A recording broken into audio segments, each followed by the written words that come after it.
Over 20 years ago, I coined the expression think big, and it's been a part of my life ever since.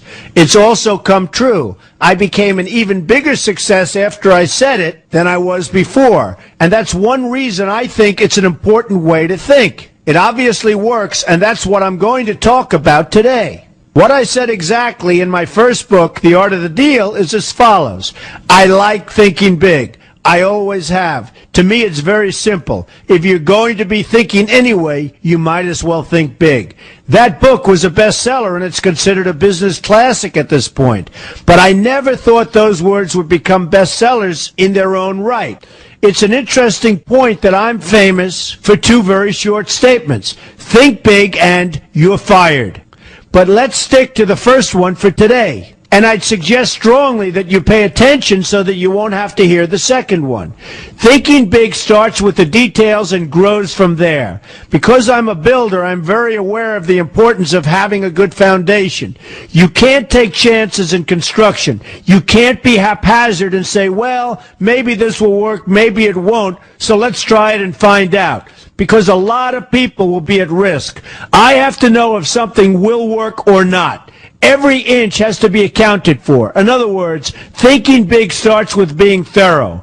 So number one, be thorough. Don't count on happenstance to get you anywhere, because it won't. Number two, get a momentum going and keep your momentum going. You have to have big ideas, but you've got to have the energy to get them done, which can sometimes take a long time.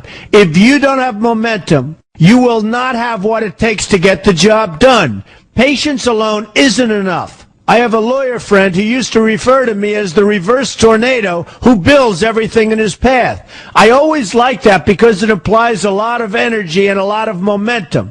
And that's exactly what it takes to get anything done. So keep your momentum going. Number three, stay focused. You have to stay focused. The minute you lose focus, you will also be losing your momentum. They go together, and you will accomplish a lot more, even amazing things, if you make sure you keep these two things working together for you. I've seen very talented people literally go down the drain because they couldn't seem to keep their focus long enough to get anything done. In this day of multitasking, that can be a real challenge, but it's absolutely necessary. Ask yourself this question: what should I be thinking about right now? That simple question can restore your focus in no time at all. And your answer right now should be listening to Donald Trump. Number four, look at the solution, not the problem. This is very important if you ever want to learn to think big. And here's why. No matter what you do, you're bound to run into problems. It's just part of life, a part of business, a part of anything worth doing. If you let the problems get in your way, they'll become bigger than your idea was to begin with, and you will be a wipeout. No matter how bad things look, keep your focus on the solution, and you will be surprised how things can work out, and work out properly. One way I do this is to ask myself when confronting a possible problem, is this a blip or is this a catastrophe? A catastrophe is something like an earthquake, a tsunami, a war, and so forth, and a blip is everything else. Right away you'll have the right perspective and your equilibrium will be restored. So keep your focus on the solution. Number five, see opportunity for what it is, an opportunity. For example, why are you listening to me today? Curiosity? You like me? You don't like me? You want to learn? You have nothing else to do? You want to hear me tell you you're fired? I hope not. But whatever your reasons might be, they've brought you to a good place to get involved and to learn. And that's an opportunity right there. People think that because I'm rich and famous that I know everything. I know a lot. But one thing I know is that I don't know everything. So I ask myself this question every day. What can I learn today that I didn't know before? And you know what? I learn something new every single day. That's a big reason for my success, and the same thing can apply to you. Take the time to see today as an opportunity, and you'll be surprised by what can come your way.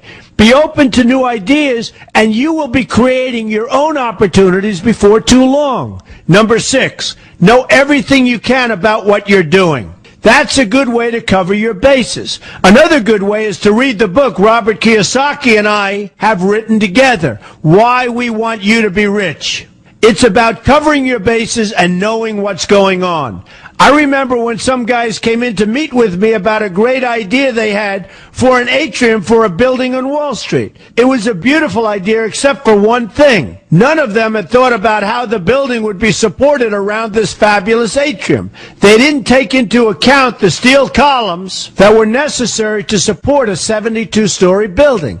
A very big and embarrassing oversight that could have been avoided if they'd taken the time to think about what they were doing. Don't let that happen to you. Know what you're doing first. Number 7, be lucky. Remember the old saying, the harder I work, the luckier I get. Well, it happens to be true. It works for me, and I've encountered some pretty big successes. But this goes along with something that's absolutely necessary for great success. Be passionate. You have to love what you're doing if you want to be successful at it.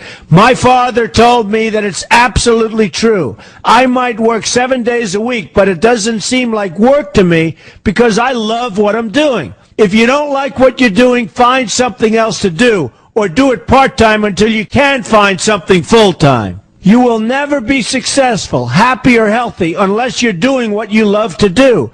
That's just the way it is. So give it some thought. In fact, give it a lot of thought. For example, if you're feeling frustrated, there are 2 ways to look at the situation. Frustration can mean that maybe you're expecting too much, or it can be an indication that you know you should be, or could be, doing more. Use frustration as a motivator. Use it to get where you want to go instead of staying where you don't want to be. But above all, be passionate. That's the fast track to success, no matter what your interests are. Number 8, see yourself as victorious. That can zap negativity immediately and put a positive spin on problems. I've gotten to the point where I see problems as challenges that I'll enjoy meeting and dealing with.